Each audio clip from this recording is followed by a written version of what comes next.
بچیوں کے ساتھ ریپ کے واقعات، تو یہ مسلسل کئی بہت عرصے سے، اب عن قریب ایک اور بچی کے ساتھ ریپ کا واقعہ ہوا ہے. تو یہ جو ایسے واقعات ہمارے ہاں ہو رہے ہیں، لوگ پریشان ہیں ان کی روک تھام کیسے ہو، مجرموں کو عبرتناک سزا ملے. تو یاد رکھیں کہ مجرموں کو عبرتناک سزا ملنا تو وہ تو ظاہر ہے، اس میں تو دو رائے نہیں ہو سکتی، لیکن یہ خوب اچھی طرح ذہن میں رکھیں اس سے اس جرم کی روک تھام نہیں ہو سکتی.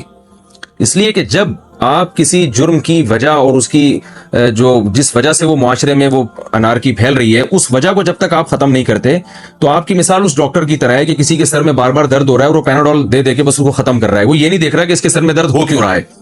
تو جو اصلی طبیب ہے وہ ہمیشہ بیماری کی جڑ تک پہنچنے کی کوشش کرتا ہے.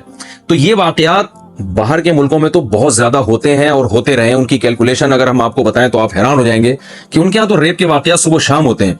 اسلامی کنٹریز میں یہ واقعات نہ ہونے کے برابر تھے، لیکن یہاں بھی تیزی سے بڑھ رہے ہیں. اس کی بہت بڑی وجہ کیا ہے کہ میڈیا نے فحاشی کو بہت زیادہ عام کر دیا ہے. کو ایجوکیشن سسٹم دیکھیے، ایک آدمی کی جب بھوک کو آپ پورا نہیں کریں گے اور اس کے سامنے وہ بھوکا ہے اور اس کی بھوک کو بڑھانے والی ساری چیزیں موجود ہیں، اور اس کے سامنے آپ بار بار مرغن غذائیں لے کر آئیں گے، تو اس کا مطلب ہے کہ آپ اس کو راستہ دے رہے ہیں برائی کا، کہ وہ چوری کر کے یہ چیزیں کھانے کی کوشش کرے. دیکھیں اب گھر میں کیا ہوتا ہے کہ بچے کو جس چیز سے پرہیز ہوتا ہے تو دسترخوان پہ وہ چیز رکھی نہیں جاتی. بعض بچوں کو ڈاکٹر بتاتے ہیں چاول سے پرہیز ہے، ان کو کھانسی ہے، ان کے ساتھ یہ مسئلہ ہے، ان کو چاول نہ کھلائے. تو والدین بچوں کی خاطر قربانی دیتے ہیں، اس دن کھانے میں چاول بناتے ہی نہیں ہیں. یہ نہیں کرتے کہ آپ بچے کے سامنے چاول مزے مزے سے لے کے کھا رہے ہیں اور بچے کو منع کر رہے ہیں کہ بیٹا تم نہیں کھاؤ، تمہیں پرہیز ہے. تو بچہ کہے گا نا کہ جب پرہیز تھا تو آپ نے بنایا کیوں، میرے سامنے رکھا کیوں. یہ سمپل سی مثال ہے کہ اللہ نے مرد اور عورت کی طرف ایک دوسرے کی رغبت رکھی ہے، مرد کی عورت کی طرف، عورت کی مرد کی طرف. تو اس کا ایک طریقہ بیان کیا ہے کہ سیکس کو بڑھانے والی اور جو بھی شہوت کو بھڑکانے والی چیزیں، ان تمام چیزوں کو اللہ نے ختم کر دیا. فحش مواد، فحش فلمیں، عورت کو پردے کا حکم دیا، فحش فلموں پہ پابندی لگائی، فحش مواد پہ پابندی لگائی. کو ایجوکیشن سسٹم کا اسلام میں کوئی تصور نہیں ہے. مرد مرد میں رہے گا، لڑکیاں لڑکیوں میں رہیں گی. پھر جب وہ ایک عمر تک پہنچیں گے، ان کے اندر یہ جذبات پیدا ہوں گے، تو اللہ نے والدین کو حکم دیا کہ بالغ ہوتے ان کے نکاح کا انتظام کر دیا جائے. یہ ایک نیچرل طریقہ ہے کسی معاشرے میں حیا کو فروغ دینے کا، اس سے معاشرے میں حیا پھیلتی ہے. لیکن آپ اگر کسی بھی اسٹیپ پہ اس سسٹم کی مخالفت کریں گے تو وہی کچھ ہوگا جو ہو رہا ہے. تو اس کی مخالفت کیسے ہوتی ہے؟ لڑکیوں کو بے پردہ گھومنے کی آپ نے اجازت دے دی، سینما گھروں میں فحش فلمیں لگائی جا رہی ہیں، فحش ڈرامے ٹیلی ویژن پہ دکھائے جا رہے ہیں، اور پردے کا کوئی نظام ہی نہیں ہے. ٹین ایجز لڑکوں کو اسکول میں لڑکیوں کے ساتھ بٹھایا جا رہا ہے. تو یہ درندگی. اور پھر جو موویز ہیں فحش قسم کی وہ کھلے عام بک رہی ہیں مارکیٹوں میں، انٹرنیٹ پہ لوگ ڈاؤن لوڈ کر رہے ہیں، دیکھ رہے ہیں. تو اس کا مطلب یہ ہے کہ آپ معاشرے کو خود درندہ بنا رہے ہیں، ہماری حکومتیں خود درندہ بنا رہی ہیں. جو لوگ اسمبلیوں میں پہنچے ہوئے ہیں وہ خود معاشرے کو برائی کی طرف لے کر جا رہے ہیں، اور حلال راستوں پر پابندی لگ رہی ہے. نکاح کے بارے میں سخت سے سخت قوانین ہوتے چلے جا رہے ہیں. کہیں قانون بنتا ہے کہ بھئی بالغ لڑکی کو جب تک وہ 18 سال کی نہ ہو جائے نکاح کی اجازت نہیں ہے.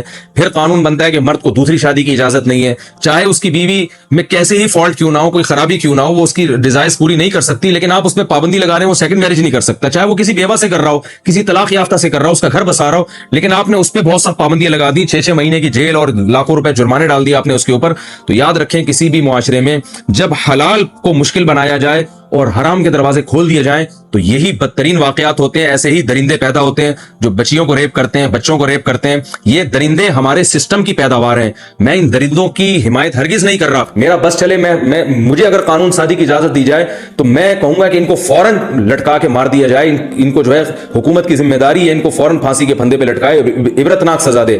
ہم ان کو کبھی بھی اپریشیٹ نہیں کر رہے. یہ معاشرے کے بدترین ناسور ہیں، لیکن خدا کی قسم اس سے بڑے مجرم وہ حکمران ہیں جو معاشرے میں بے حیائی کو فروغ دے رہے ہیں، جو اسکولوں میں کو ایجوکیشن سسٹم کو فروغ دے رہے ہیں، اور جو عورت کو پردے کا پابند نہیں بنا رہے. یونیورسٹیوں میں، کالجز میں، سرکاری دفتروں میں لڑکوں کے ساتھ جوان لڑکیوں کو بٹھا رہے ہیں اور اس پر کوئی روک ٹوک نہیں ہے. ایسے حکمران ان جرائم کے جو ہے نا، اور ایسے حکمران جو ہے اس قسم کے جرائم جو معاشرے میں پیدا ہو رہے ہیں ان کے اولین ذمہ دار ہیں. دنیا میں سزا نہیں ملتی، لیکن آخرت میں اللہ ان لوگوں کو ضرور لٹکائے گا اور انتقام لے گا کہ جن کے قانون سازی اور جن کی غلط قانون سازی کی وجہ سے معاشرے میں ایسے مجرم پیدا ہوتے ہیں. تو ہماری حکومت سے ایک عاجزانہ اپیل ہے کہ وہ لوگ جو اسمبلیوں میں بیٹھے ہوئے ان سے عاجزانہ اپیل ہے کہ اللہ کا واسطہ ہوش کے ناخن لیں.